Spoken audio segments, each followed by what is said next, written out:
Low-fat diet outweighs the low-carb diet in cardiovascular health.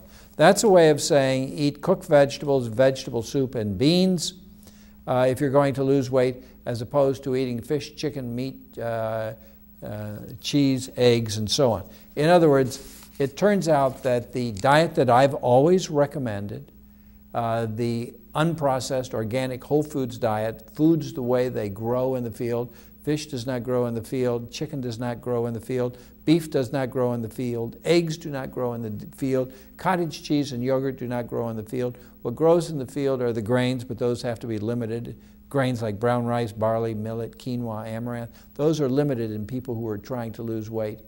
Bread does not grow in the field. Pasta does not grow in the field. So what you need are, if you're at your proper weight, you can have some of the grains, then lots of the vegetables, the beans, and the only low-carb fruit is berries. So that's pretty much it. Cooked vegetables, vegetable soup, and beans. Low-fat diet, which would be a high-carb diet, although I don't recommend a high-carb diet. I recommend that you overeat cooked vegetables, vegetable soup, and beans to the point only about 6 to 8 ounces of beans a day to control your cardiovascular risks. High magnesium foods linked to a reduced stroke risk in smokers. Oh my gosh, I took too much time. High magnesium foods are brown rice, vegetables, beans, fruit, nuts, and seeds. And it makes perfect sense that that would be related to a reduced incidence of stroke because there's no cholesterol, there's no saturated fat, et cetera, et cetera. Here's the article on home blood pressure monitoring in an ethnically diverse population. And I was right, it is from the Journal of Ethnic Medicine, Ethnicity and Disease, Winter 2008. Phosphatidylcholine reduces steroid dependency in ulcerative colitis. And this is from the Life Extension Foundation. Omega-3s, vegetables reduce Alzheimer's risk. Once again, organic, unprocessed whole foods with maybe some sardines or salmon twice a week, and that would be the size of your palm.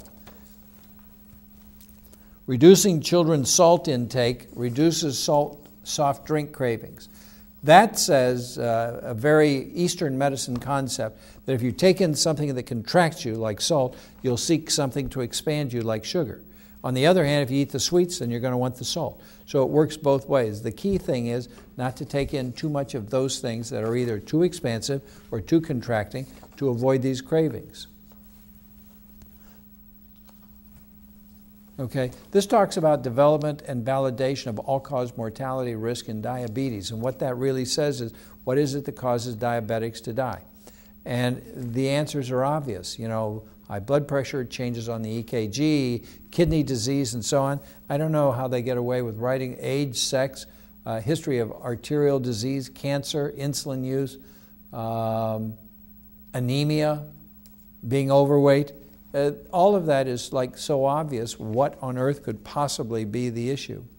Diabetes as accelerated aging, and that I've discussed glycation products.